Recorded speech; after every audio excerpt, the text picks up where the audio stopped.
alcalde de Navagamella y a toda la corporación que acojan estas jornadas y ese esfuerzo incansable que está haciendo Andrés Amperio por también la recuperación de la historia y de los restos de las trazas de la guerra civil en toda esta comarca. A mí me parece absolutamente ejemplar, aleccionador, que municipios, corporaciones con gobiernos de todos los colores políticos, de todos los signos, trabajen hombro con hombro para hacer de la recuperación de la historia de la guerra civil en Madrid un esfuerzo común, convertirlo en un patrimonio de todos. Esto no es exclusivo de nadie, esto nos pertenece a todos y a todos estamos obligados y comprometidos también a hacer de esa investigación, de esa recuperación, una lección imperecedera de lo que debe ser una España en democracia, una España en convivencia y una España en paz. Quiero saludar al alcalde de Gijona, a mi compañera Mar Nicolás en la Asamblea de Madrid. La verdad es que me siento muy privilegiado de que me queráis hoy acompañar. Y como digo, a todos los alcaldes de la comarca que han querido contribuir a estas jornadas. Rafael me invitó muy generosamente a hablar de una investigación reciente que he realizado sobre una figura bastante fuera del foco de los relatos más conocidos de la guerra civil, y a través de esa figura, bueno, pues he vuelto otra vez a lo que puede ser una cierta obsesión mía en relación con la guerra civil, que es poner el foco en lo que yo llamo los outsiders, personas que rompen los relatos más asentados, más establecidos, que nos indican que la guerra civil es una realidad muy compleja. Es muy difícil embotellar o empaquetar o envasar la guerra civil en un compartimento estanco, porque se desborda. Hay situaciones, hay decisiones, hay personajes y hay acontecimientos que verdaderamente rompen cualquier intento de envasar la guerra civil en una sola marca, en un solo etiquetado, en una sola forma de consumir o de aproximarnos, perdón por la palabra consumir, no es la más acertada, pero sí de digerir lo que pasó hace más de 80 años en España, ¿no? con nuestra guerra civil. Este es el personaje que yo he traído hoy aquí. Me he permitido colorear con los colores de la bandera republicana esta presentación, porque es la bandera, no creo que nadie se escandalice, es la bandera bajo la que pelearon muchos de los protagonistas de esta conferencia. El primero de todos, Harold Dahl, aunque era un piloto mercenario, pero ahora iré desgranando las historias de muchos de sus compañeros que dieron su vida y que pelearon en buena lid, como hicieron muchos de los aviadores, tanto republicanos como franquistas, en la guerra civil. En el aire hubo una caballerosidad que posiblemente no sea la misma que pudo ocurrir en marina o en tierra, pero sí en el aire pues hay bastantes ejemplos de esa lucha entre caballeros, a pesar de ser de bandos distintos. Bueno, Harold Dahl es un norteamericano nacido en Sydney, en el estado de Illinois. Yo me fui al mapa, como deben hacer los americanos con nosotros, yo me fui al mapa de Estados Unidos y situé Sydney pues, al sur de Chicago. Es una zona absolutamente llana, una gran llanura, se llama dedicada al cereal, tienen caza, y bueno, este Harold Dahl, que es de origen danés, la familia es de origen danés, emigró a Estados Unidos a finales del siglo XIX, pues encontró su vocación en el aire, ¿no? en la aviación.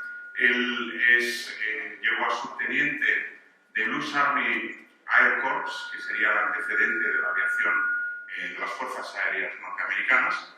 Llegó a subteniente, se formó en 2 campos de entrenamiento en Texas, y en el año 36 él estaba en paro.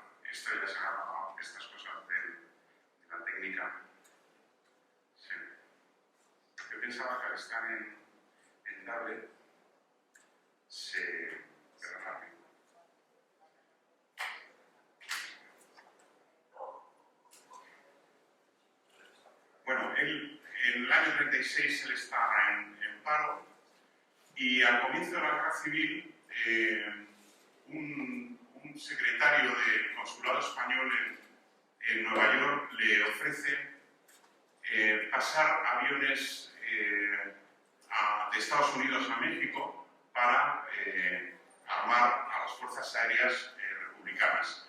Ese primer contacto le lleva a un contacto con un tal José Melendras en la embajada española, la embajada de la República en Nueva York, que ya le ofrece directamente servir de instructor de pilotos. Entonces él acepta ese encargo. Primero había hecho algún transporte de aviones a Veracruz. En Veracruz conoce a la cantante Edith Rogers, es una cantante de vodevil que está actuando en Veracruz, y ahí se produce un flechazo entre ellos. Él decide ir a España y ella decide acompañarle. Entonces viajan en un vapor hasta El Havre. Del Havre se van a París. En París les contacta la embajada española para preparar ya su viaje a Barcelona, ¿no?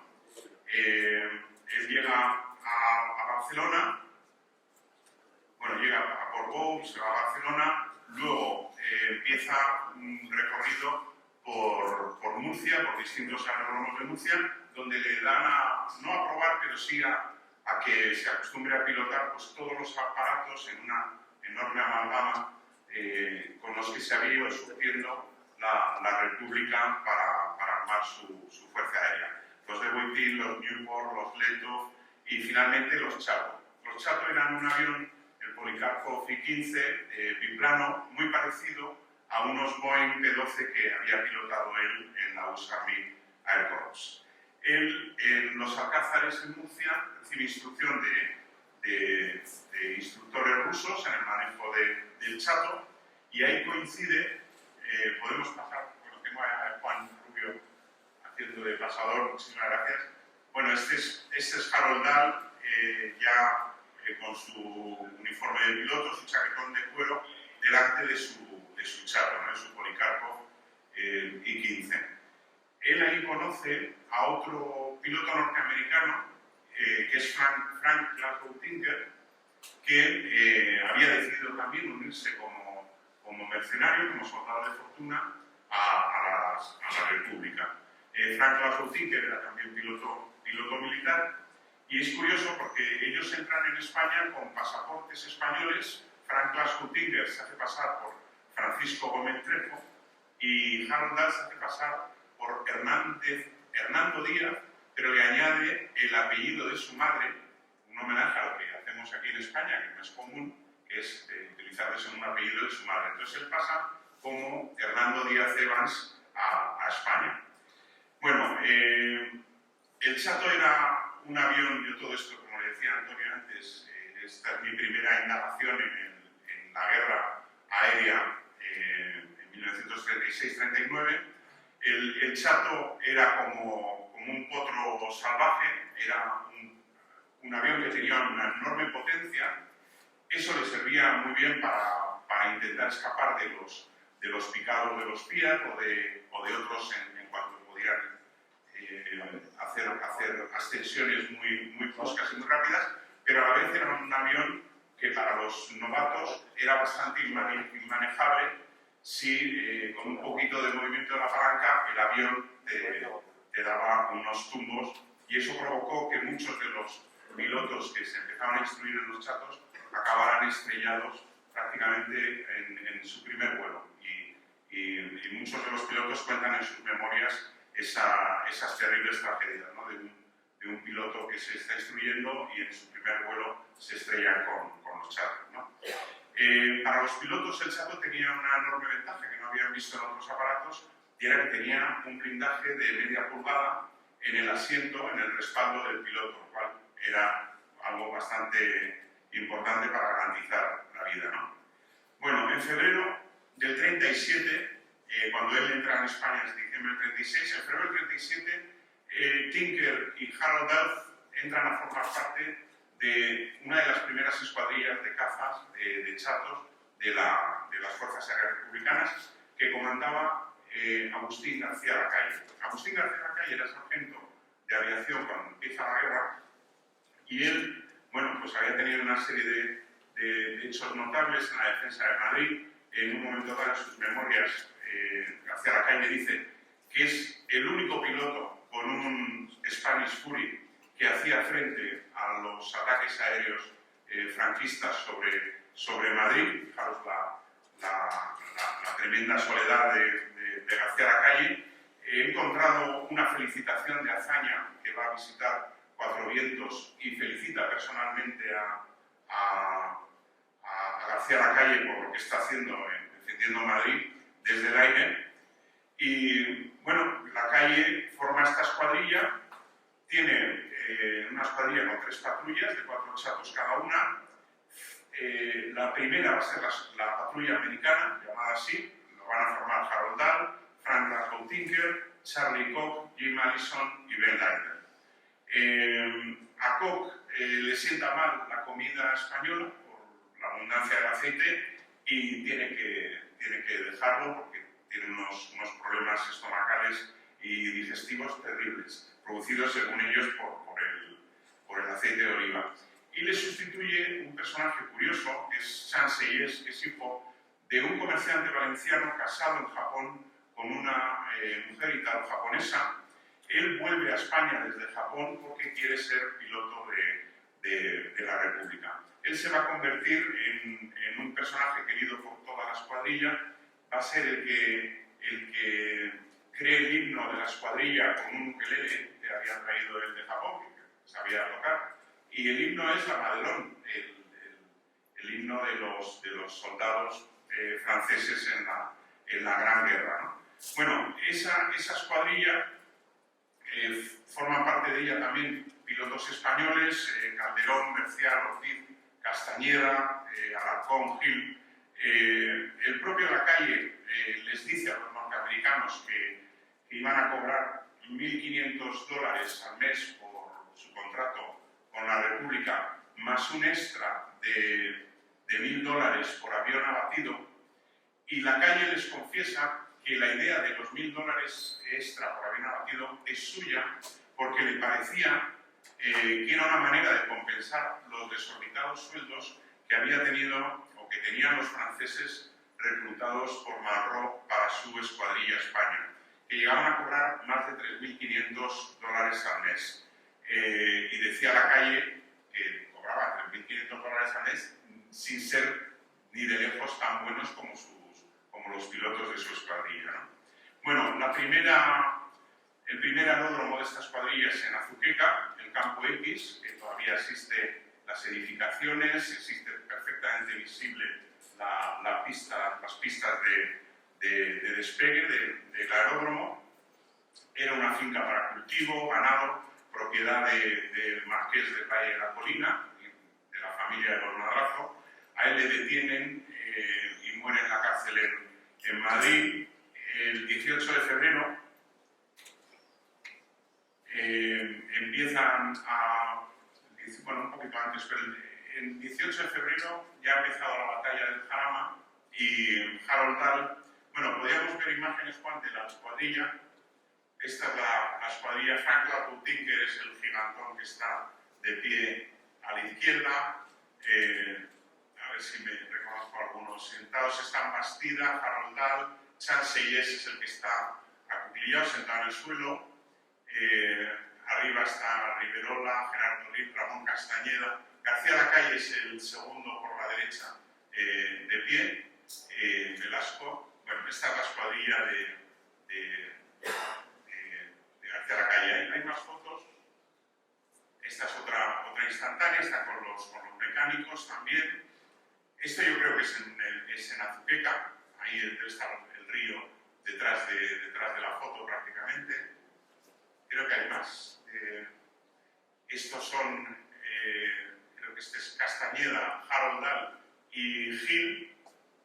En la siguiente foto aparece esta misma imagen en la revista Estampa. Bueno, están un poquito retocados, me hace gracia porque no dicen que evidentemente que Harold Dahl es extranjero, pero bueno, aquí es un gran homenaje de la revista Estampa a estos aviadores que están batiéndose el cobre por la República en el aire, ¿no? Bueno, ellos entran en combate en la batalla del Jarama. En la batalla del Jarama derriban a Harold Dahl. Él logra saltar del avión con gran dificultad porque primero no se le desengancha el cinturón de seguridad, el avión está cayendo en picado porque le han cerrado la cola varios Henkel que han ido contra él. Primero no logra quitarse el cinturón, cuando se lo quita el avión sigue cayendo en picado, la bota se le ha arrancado con el asiento, el avión sigue cayendo en picado y él no sabe cómo, logra al fin sacar la bota y saltar del aire antes de que se estampe el aparato contra el suelo. Harold Dahl era albino, prácticamente albino, muy rubio. Tenía un problema. Si caía en el lado nacional, evidentemente le iba a confundir con un ruso o con un tal, con el peligro que para él podía suponer eso. Pero si caía en su propio bando, podía ser confundido por un piloto alemán. Y es lo que sucede cuando le derriban en el Jarama, cae cerca de Morata de Tajuña, le cogen unos soldados republicanos y, evidentemente, la primera reacción es: este tío es el que nos ha estado ametrallando desde arriba, ¿qué tal? Este se va a enterar. Y menos mal que se cruza un oficial que conocía inglés, puede entenderse con él y ve que es un piloto al servicio de la República, y lo que iba a ser pues, un tiro en la cabeza se convierte en una profusión de abrazos, se salva la vida de milagro. Y él cuenta que le llevan a Morata de Tajuña y le presentan, es curioso, le pregunté yo a un amigo de Jefrema si conocían a la capitana Dolores, que es una mujer que debía estar al mando en ese sector en Morata, y lo curioso es que la capitana Dolores le lleva de una visita al frente y le dice: mira, ahí están los fascistas ahí delante y tal, y le dice: pero bueno, tenemos un acuerdo con ellos de no tirarnos durante la siesta. Es lo que le dice la capitana Dolores, y eso es lo que recoge Tinker del relato de Dahl en sus memorias. Bueno, pasa una cosa que se me ha olvidado antes de llegar al suelo. Él tiene que verselas, claro, con 3 aviones enemigos que van a ir a hacerle trizas, porque van a ir a dispararle, y él debe la vida a otros compañeros, pilotos rusos, que ven el apuro en el que se encuentra y acuden en su rescate y en su ayuda, y logran ahuyentar a los cazas que estaban tirando ya contra él mientras descendía el paracaídas. Es decir, que a veces esa caballerosidad de la que hablaba antes se quedaba en el cajón para cometer la más bestial de las brutalidades, ¿no? Bueno, en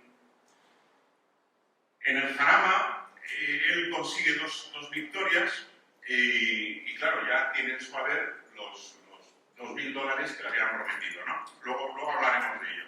Al mes siguiente, en marzo, intervienen en Guadalajara.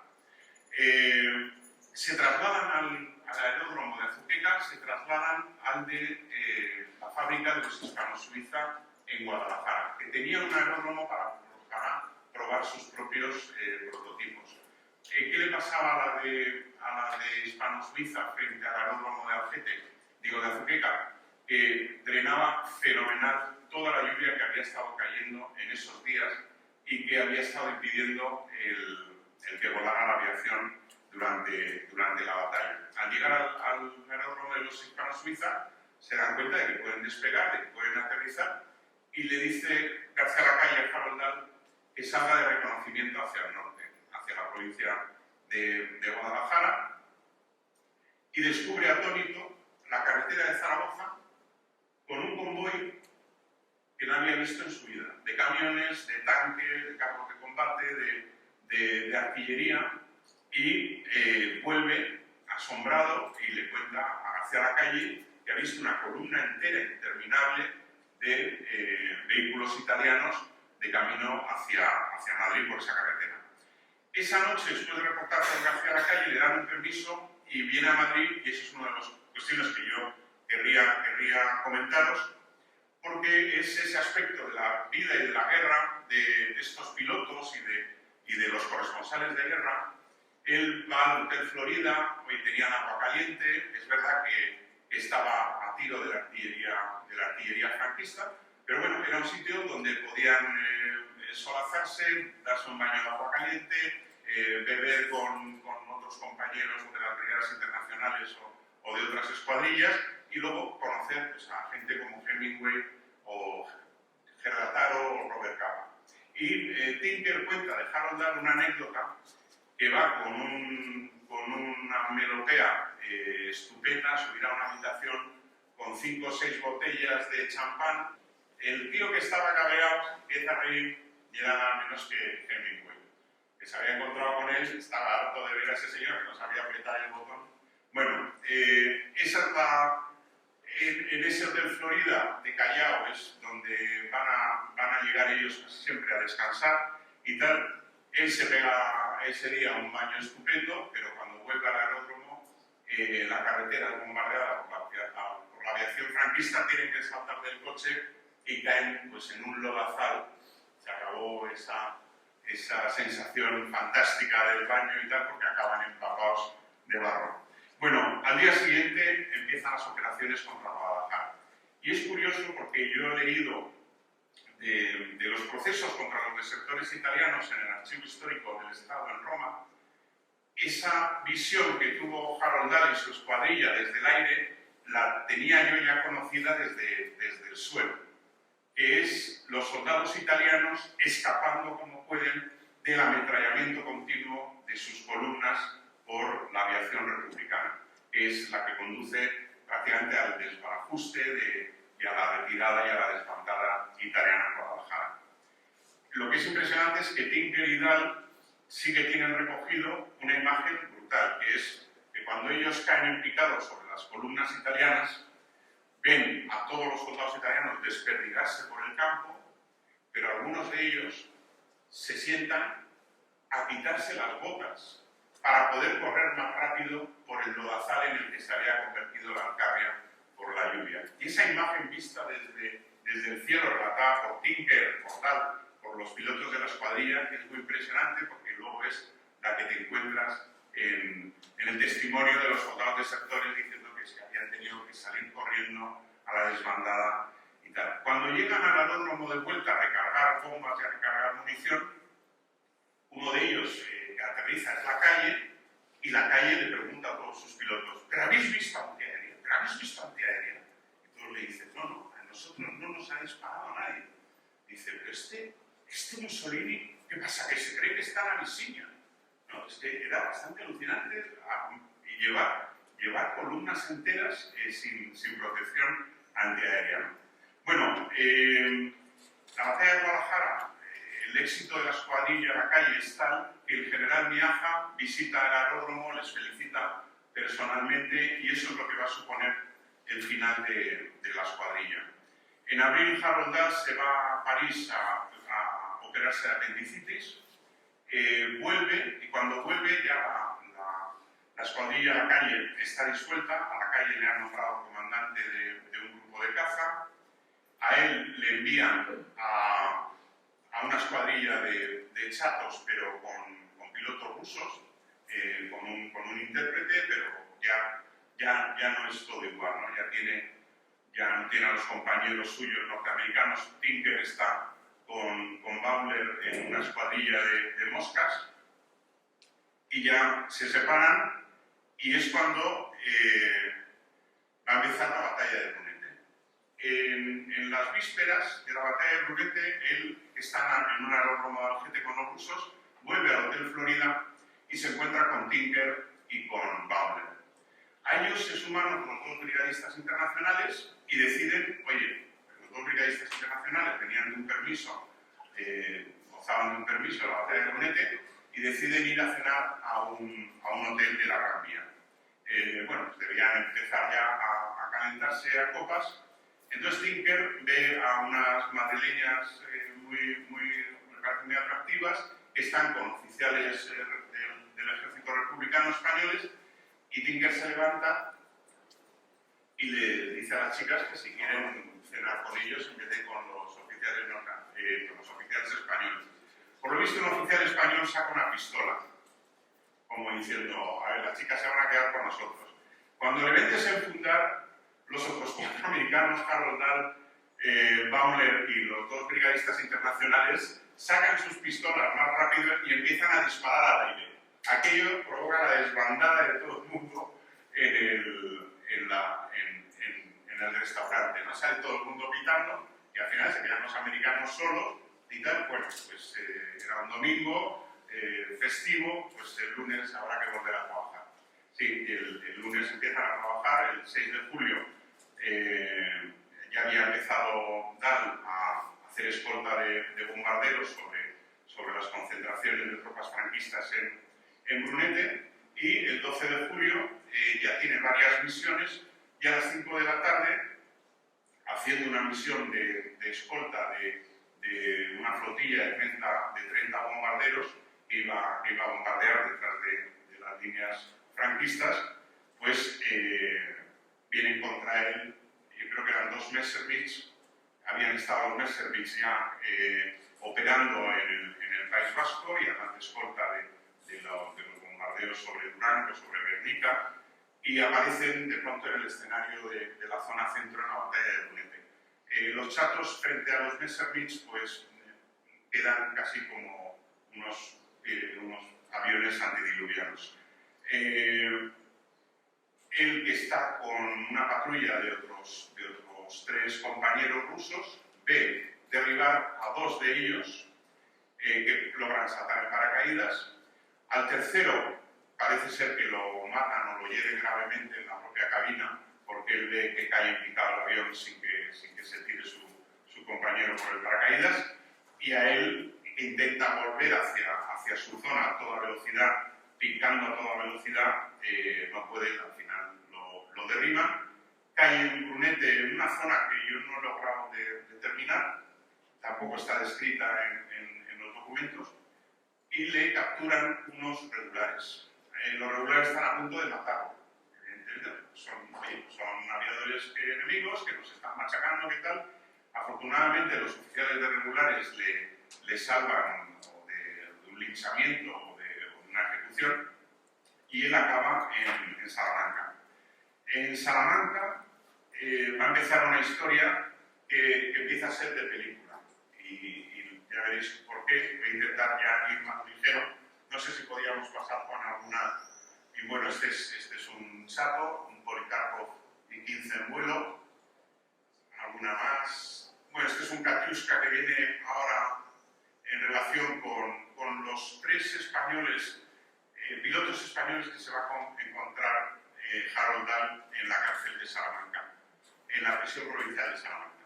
Y este es Harold Dahl cuando se da la noticia en Estados Unidos de su captura por los franquistas. Este es el uniforme de piloto de la USA Army Air Corps.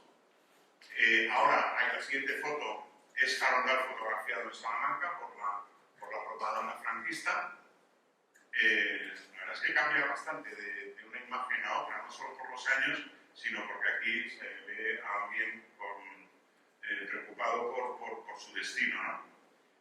Sabéis que no había prisioneros de guerra, como no se habían reconocido como beligerantes a las 2 partes.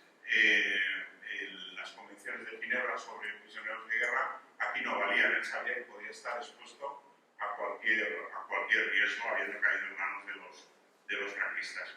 Entonces, bueno, esta es Edith Rogers, en un momento en que se convierte, voy a ir ya acelerando, se convierte en un personaje famosísimo, ella y él, porque ella conoce por William Carney, que es el corresponsal del New York Times en la zona franquista, que entrevista a Harold Dahl cuando es capturado y es llevado a Salamanca. Él contacta con ella y le dice: oye, tu marido es prisionero de los franquistas, y ella se le ocurre una idea, que es escribir una carta a Franco pidiendo que por favor que no le haga nada a su marido, que están casados desde hace poco, que estaba necesitado de dinero, que su marido quiso venir aquí solo a ganar dinero, que bueno, le hace la pelota a Franco, usted que es tan inteligente y que es tan caballero y tal, con la vida de un norteamericano no va a ganar nada.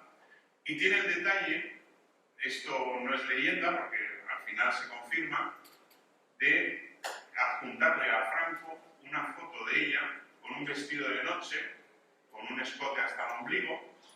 Esto va a crear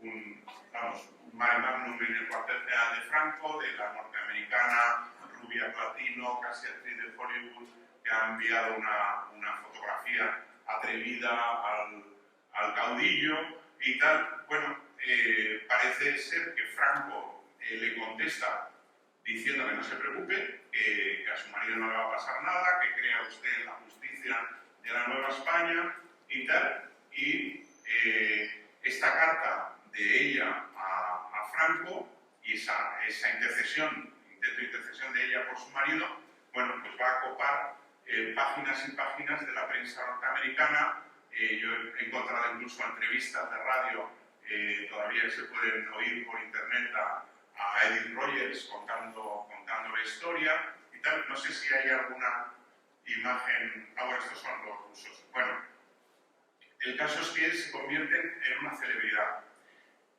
Los franquistas utilizan la celebridad de esta pareja, evidentemente, para hacer campaña de su bando en Estados Unidos. Estados Unidos es un país neutral y les va a servir todo esto para hacer un gran montaje propagandístico de la magnanimidad de la España franquista, a pesar de ser un señor que ha venido a luchar contra nosotros, mercenario.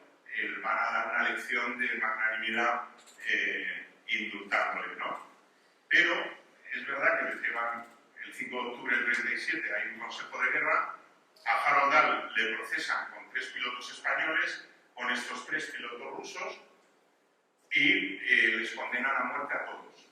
Pero antes de que salga la sentencia con la condena a muerte, la prensa en Salamanca ya publica que Franco ha concedido el indulto a Harold Dahl, a los 3 rusos y a 2 españoles.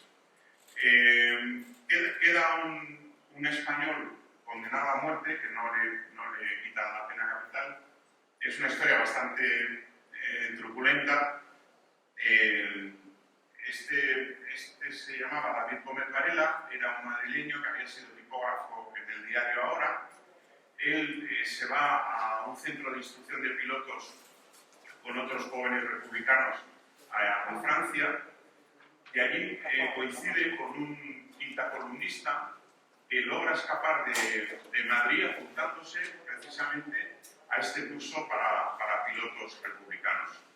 Este es un tal Ayepuz, y Ayepuz logra pasarse luego de Francia a la zona nacional, y cuando ve que han capturado a Gómez Varela, testifica en el Consejo de Guerra diciendo que Gómez Varela llevaba una maleta con fotografías de todas las personas que él había asesinado, o que él y su grupo habían asesinado por la Valteral de Pinares, porque se había hecho con una máquina fotográfica y se dedicaba a fotografiar los cadáveres de las personas asesinadas. Él lo niega todo, él dice que jamás había matado a nadie, que conocía sí que había gente de la columna Mangada que se dedicaba a ello, pero que él no había intervenido y tal. El abogado defensor en el Consejo de Guerra, un teniente que se llama Cabrera, pide que no se le aplique o sea, que no se le condene a muerte y tal, para que se pueda resarcir el daño hecho o lo que fuera, pero el caso es que le condenan a muerte y lo fusilan en el campo cerca del campo del, ¿cómo se llamaba? El de Salamanca, del Manta. Bueno, hay un campo ahí donde fusilaban los franquistas y lo fusilan. Es el único que es ajusticiado.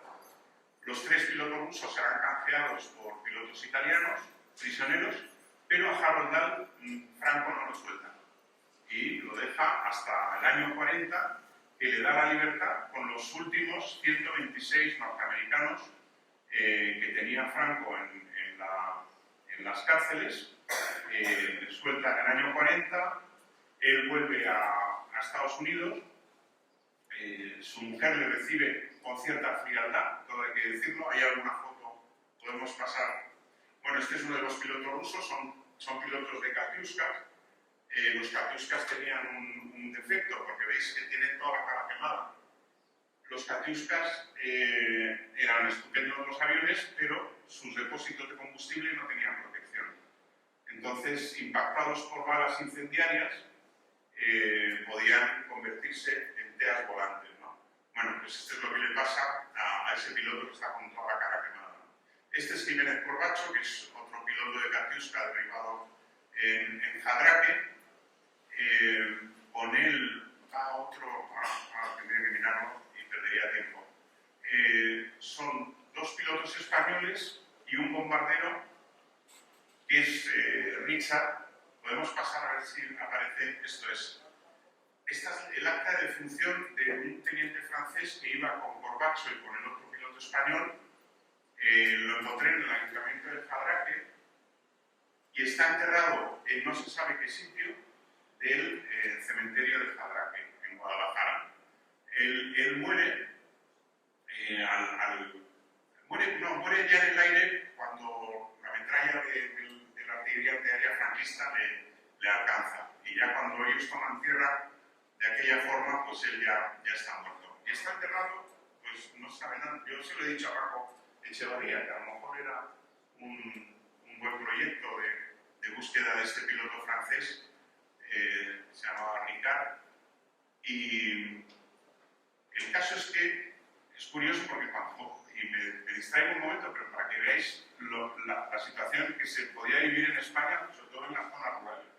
Cuando ellos capotan, aterrizan, hacen el aterrizaje forzoso después de ser alcanzados por la artillería franquista, se encuentran con un campesino y le preguntan al campesino si sabe si están en la zona gubernamental o en la zona sublevada.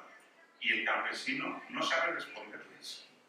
Era un señor que vivía completamente aparte. Yo tengo dudas de si el pobre señor conocía realmente si España estaba en guerra, porque no es capaz de decirles a estos pilotos que han caído en un sitio que no saben dónde están, si están en zona franquista o en zona republicana. Ya consiguen hablar con unas mujeres que les dicen, sí, esto es zona franquista. Y cuando vuelven al avión para quemar toda la documentación, ya ven que el avión está rodeado de soldados y de gente del pueblo y tal, y ya no tienen escapatoria. Esto, aunque me lleve a otro momento, no quiero dejar de contar una anécdota de García Lacalle, contada por García Lacalle, de un piloto republicano que también es abatido sobre zona franquista, y un sargento del ejército franquista que les está pidiendo la documentación a la tripulación, cuando uno de los pilotos republicanos le entrega la documentación, le entrega el carnet de un partido, no dice Lacalle de qué partido, pero podemos figurarlo, ¿no? Y el sargento franquista le dice, oye, pero tú eres tonto, ¿cómo se te ocurre volar con esto? Y coge y se lo guarda en la guerrera para que desapareciera. Ya, seguramente el carnet del Partido Comunista, que muy posiblemente a este piloto le podía haber costado caro. Bueno, os he dicho que Harold Dahl vuelve a Estados Unidos, se encuentra con una Edith Rogers que se ha hecho famosísima. Podemos pasar, bueno, estas son las cartas que me encontré, que luego contaré. Estas son cartas de Harold Dahl que están conservadas en el Archivo Histórico del Ejército del Aire. Son las que escribe inmediatamente después de ser capturado. Lo único que le dice a Edith Rogers es: cobra del gobierno republicano lo que me deben, haz todo lo posible por cobrar esto de lo otro, los 2.000 que me deben por tal. El tío preocupado solo del dinero, porque dice, aquí yo ya, o sea, esto va a ir mal, ya estoy en manos de los franquistas, aquí puede pasar cualquier cosa, tú ocúpate de conseguir el dinero que me deben. Edith Rogers había estado viviendo, mientras su marido se jugaba la vida para ganar dinero en el aire contra la aviación franquista, ella estaba viviendo en en Cannes, con una señora en un hotel, con su perrito y tal, estupendamente, haciendo alguna actuación, encontrado por Cannes de alguna actuación en algún club nocturno o en algún casino. Pero bueno, esta es la carta, las cartas desesperadas, donde le dice metido la pata, nunca tenía que haber venido aquí. Bueno, están en el archivo histórico del Ejército del Aire con el expediente judicial de Harold Dahl en Salamanca, del Consejo de Guerra de Harold Dahl en Salamanca. ¿Veis que en la anterior, que no sé si podrás volver para atrás, Juan, se ve todo el lío de cifras, no sé si la repetirá. Lo veis ahí abajo, todos son cifras. Son $275 por esto por esto. Bueno, a mí esto es lo que me llevó a mí a investigar el asunto. Pero, ¿qué hacen estas cartas aquí? No es la primera vez que me ocurre de encontrar en archivos militares cartas que nunca han llegado a su destino, 80 años después, ¿no? Ya que tengo tiempo, os cuento otra historia. Seguimos, estas son las cartas, desesperado, enamoradísimo. Por cierto, Frank Clayton Tinker decía de Harold Dahl que se pasaba todo el día escribiendo cartas a su mujer. Entonces eso ya me llevó a mí a una idea para un libro. Y no sé si hay algo más detrás. Bueno, este es el juicio. Es Harold Dahl. Jiménez Corbacho, el que aparecía antes en la foto solo, es el que está detrás de Dahl. Y estos son dos de los rusos. A los rusos que no les contaban dónde iban, por cierto. Algunos sí, otros no. A unos les decían, oye, vas a España, vas a cobrar 3.000 tal por ir a España a combatir, y a otros les metían en un barco, en una bodega, con mucha cerveza, según contaba uno de ellos, y llegaban a París con visado de turistas y tal, bueno, sin saber realmente dónde iban, ¿no?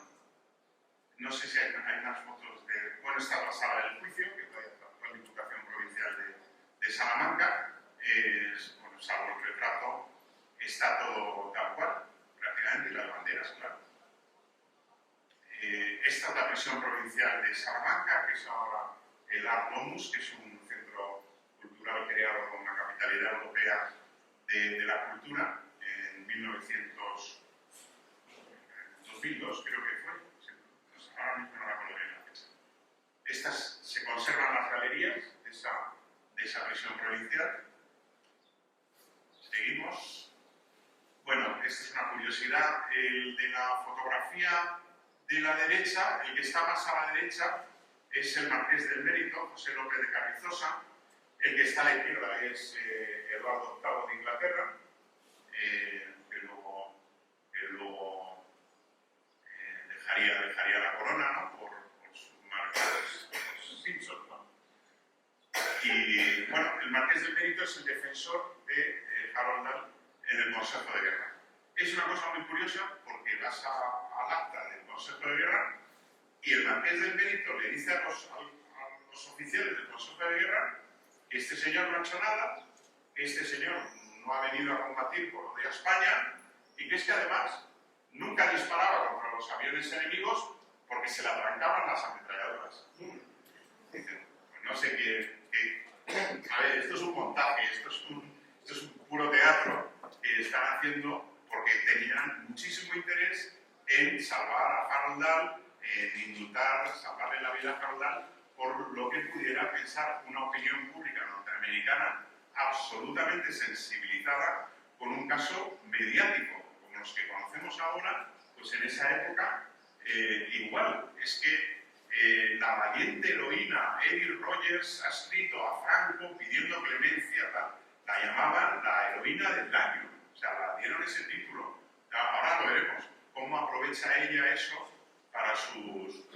Esta es la contestación de Franco, según un corresponsal del New York Times en Cannes. Bueno, es de Associated Press, perdona. Pero aquí se decía que la carta la había escrito Millán Astray, que Franco nunca había contestado a esta señora y tal, pero aquí sí que dice que viene firmada la carta por Franco. Y una de las cosas que me ha llamado la atención es esa cosa, la fórmula de galantería, de cortesía que se escribía en las cartas, que da a sus pies que beso con fruición, o algo parecido, ¿no?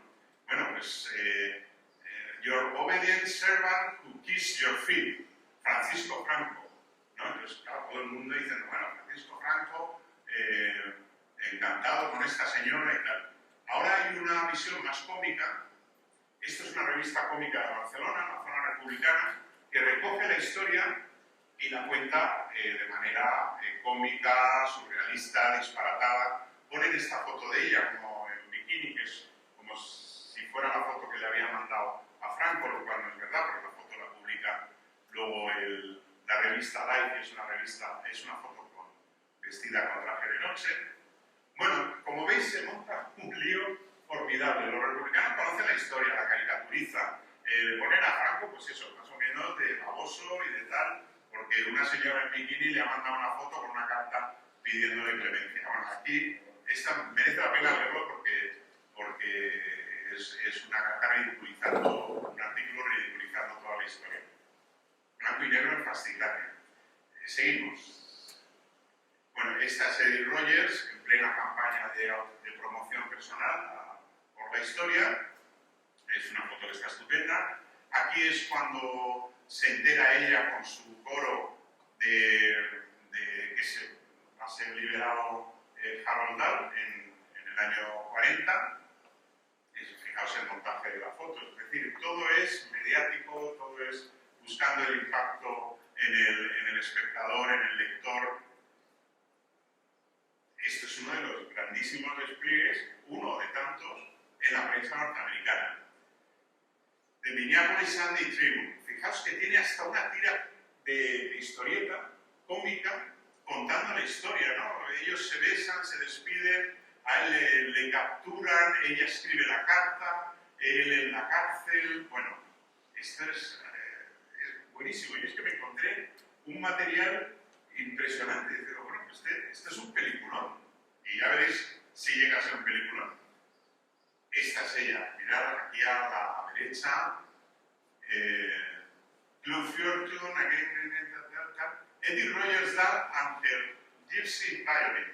The girl that saved the life of Harold Whitney Dahl from the firing squad of General Franco. Ella utiliza todo esto ya para su propia autopromoción, ¿no? Es verdad que tocaba el violín, me había olvidado decir, ¿no? Debería ser un espectáculo, ¿verdad? No tengo duda. Seguimos. Este es el reencuentro en Nueva York. Llega en un transatlántico con los 7 o 8 últimos brigadistas que tenía el prisionero Franco con él. Y veis que la cara de ella es un poema.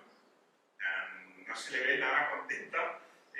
Las crónicas dicen que ni siquiera le besó, que cuando le hizo, ¿cómo se dice? La cobra, ¿no? Algo así, ¿no? Que cuando le fue a besar él, ella le dijo que no quería que le besara porque se iba a manchar con su pintalabios y tal. Unas cosas absolutamente curiosas.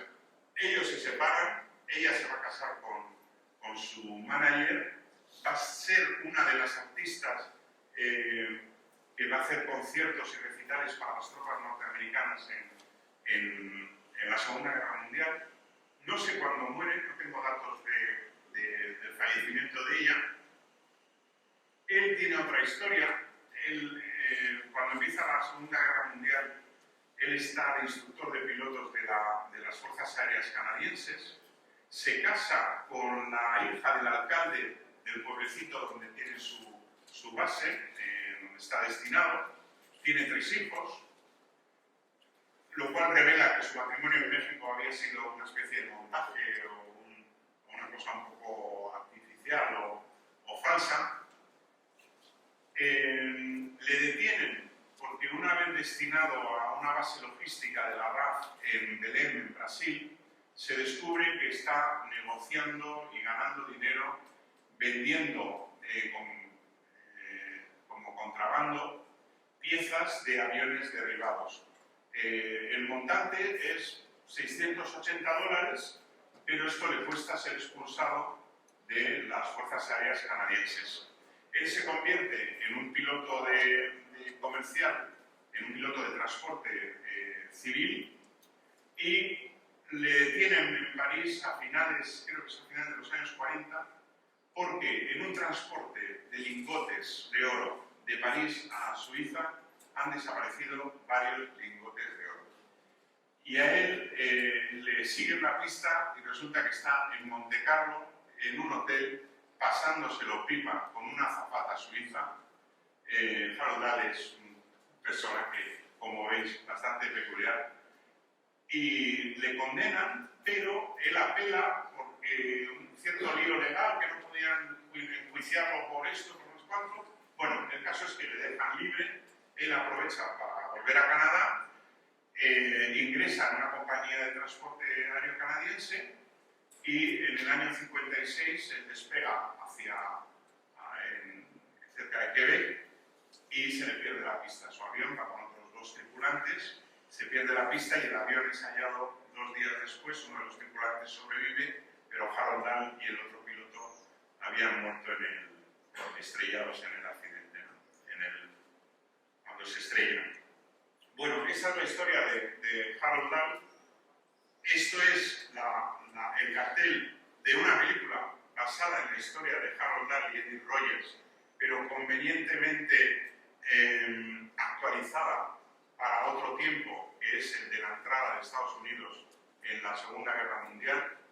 Es una película con guión que es co-guionista Billy Wilder, con Claudette Colbert, con Ray Milland, y la historia es de una periodista que va a entrevistar a un piloto norteamericano al que van a fusilar los franquistas, y ella, que se hace pasar por su mujer, logra sacarlo de la cárcel. Tienen una escapada épica y lo que viene el mensaje de la película ya no es un piloto mercenario, es un piloto que ha ido voluntario a luchar por la República, y el mensaje de la película es tenemos que hacer algo, no podemos dejar que Hitler devore Europa, ¿no?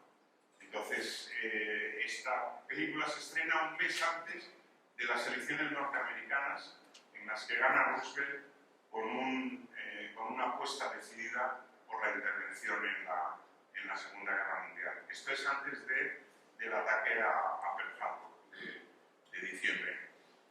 Bueno, esta es la historia de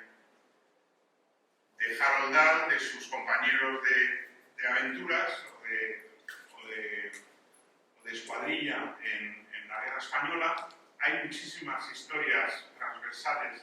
Yo, porque tengo ganas de escuchar a Antonio y callarme y dejar a Antonio que me sustituya, pero hay muchísimas historias curiosas, transversales.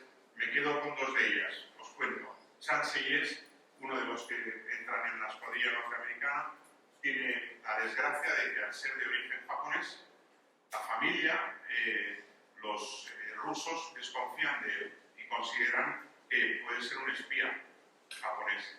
Cuando están en Azuqueca, Chan Seyes desaparece.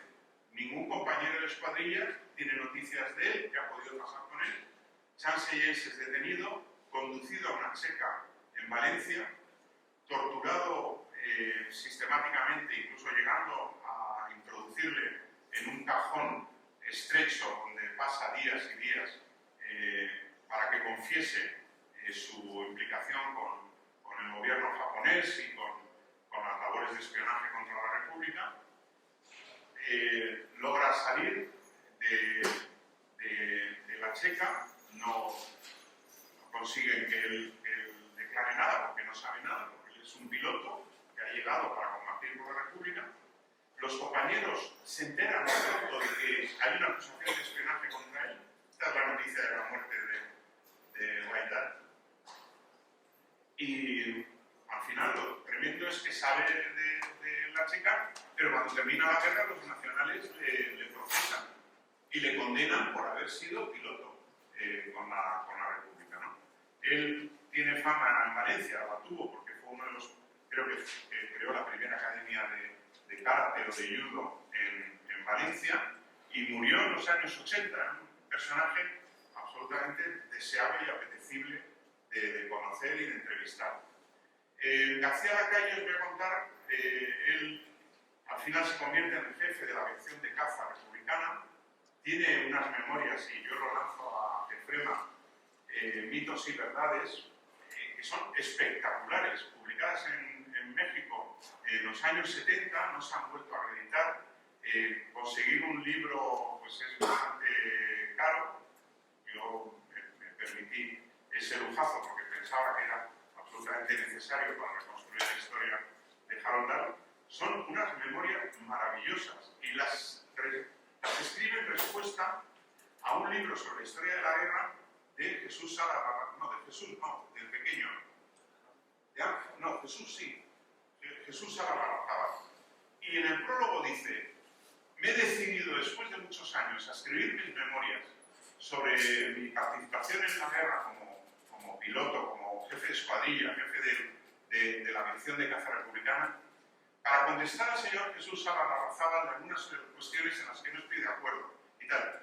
Pero debo decir que lo hago sumamente gustoso porque por vez primera he leído un libro escrito en España sobre los pilotos de la República en el que no dice que somos unos demonios. Impresionante. Bueno, Jesús Sala Barrazábal, su hermano Ángel, combatió en el aire, en el Jarama, contra García Lacalle y en muchos sitios más seguramente.